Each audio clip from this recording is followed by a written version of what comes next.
Islamic academy communication arts का Adobe Illustrator का introduction session. अभी हम यहाँ देखेंगे कि इलस्ट्रेटर के अंदर हमें इंग्लिश टेक्स्ट के साथ काम करने की क्या ऑप्शंस दस्तियाब हैं।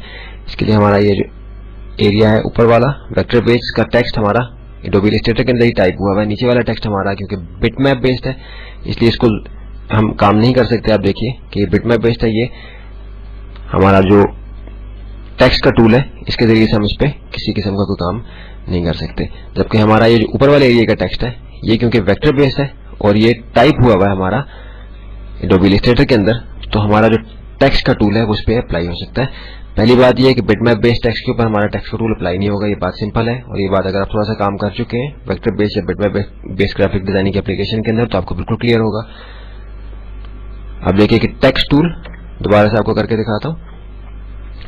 टेक्स्ट टूल सिलेक्ट किया और जो टेक्स्ट हमने एडोबी इलस्ट्रेटर के अंदर टाइप किया है उसको हम इसके जरिए से सिलेक्ट कर सकते हैं। टेक्स्ट बॉक्स बन गया। टेक्स्ट बॉक्स हमने यहाँ नहीं बनाना था बल्कि हमने अपने टेक्स्ट को सिलेक्ट करना था। ये टेक्स्ट बॉक्स बनने की वजह से इसको हमें यहाँ से डिलीट करना होगा पहले। टेक्स्ट टूल, अब देखिए कि टेक्स्ट टूल के साथ एक आपको छोटा सा स्क्वायर शेप नजर आ रही है। अगर आप इसको टाइप टेक्स्ट के पास लेके जाते हैं तो आप देखें कि ये गायब हो जाती है। इसका मतलब है कि जब ये गायब होगी और आपने क्लिक किया तो आप उस टेक्स्ट के ऊपर आ जाएंगे जो कि ऑलरेडी आपने टाइप किया हुआ है। तो इसको हम यहाँ से सिलेक्ट कर लेते हैं। शिफ्ट के साथ मैंने होम की से मैं होम पे आ गया हूँ, यानी स्टार्टिंग पॉइंट पे आ गया हूँ इसके। मेरा कर्सर बिल्कुल स्टार्ट पे आ गया। अब शिफ्ट प्रेस करके मैं एंड प्रेस करूंगा। एंड की आपके कीबोर्ड के ऊपर एरो कीज के ऊपर है तो पूरी लाइन सिलेक्ट होगी। और अगर मैं अब शिफ्ट के साथ डाउन एरो की प्रेस करता हूं तो आप देखिए कि सारा टेक्स्ट मेरा सिलेक्ट हो गया है। अब टेक्स्ट की सारी ऑप्शंस इस पे अप्लाई हो सकती हैं। टेक्स्ट की ऑप्शंस को कैसे अप्रोच करना है, एक अच्छा तरीका उसके लिए ये है कंट्रोल टी। दोबारा से आपको करके दिखाता हूं। कंट्रोल टी, आपने टेक्स्ट सिलेक्ट कर लिया, कंट्रोल टी के जरिए से ये टेक्स्ट की ऑप्शन आपके सामने अपीयर हो जाएंगी और कंट्रोल टी के जरिए से ही टेक्स्ट की ऑप्शन आपके सामने से दोबारा से गायब हो जाएंगी, यानी डिसअपीयर हो जाएंगी। कंट्रोल टी के जरिए से टेक्स्ट की ऑप्शन हमारे सामने आ गई। एक स्टैंडर्ड जो किसी भी वर्ड प्रोसेसिंग के एप्लीकेशन के अंदर हमारे पास ऑप्शन होती है टेक्स्ट से मुतालिक, वो सारी ऑप्शन हमें यहाँ दस्तयाब है जितनी की हमें यहाँ जरूरत होती है अपने टेक्स्ट के साथ काम करने के लिए। आप देखिए कि हम टेक्स्ट का फॉन्ट चेंज कर सकते हैं, उसके फॉन्ट की टाइप यहाँ से चेंज कर सकते हैं, जो भी फॉन्ट हम यहाँ से रखना चाहें। आप देखिए कि एरियल सिंपल एरियल है, एरियल ब्लैक कर दिया, या कोई भी फॉन्ट आप रखना चाहें आप कर सकते हैं।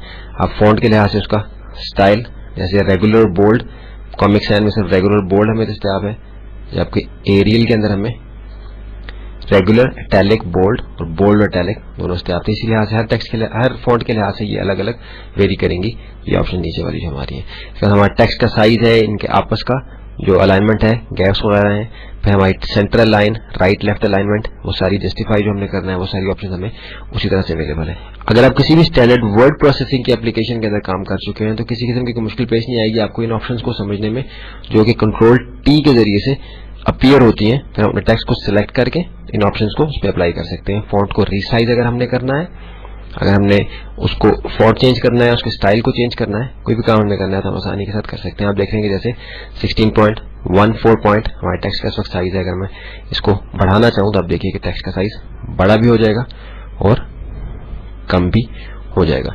तो ये हमें ऑप्शन अवेलेबल है टेक्स्ट के साथ काम करने के लिए, जो कि अभी इस वक्त हमने जाननी थी।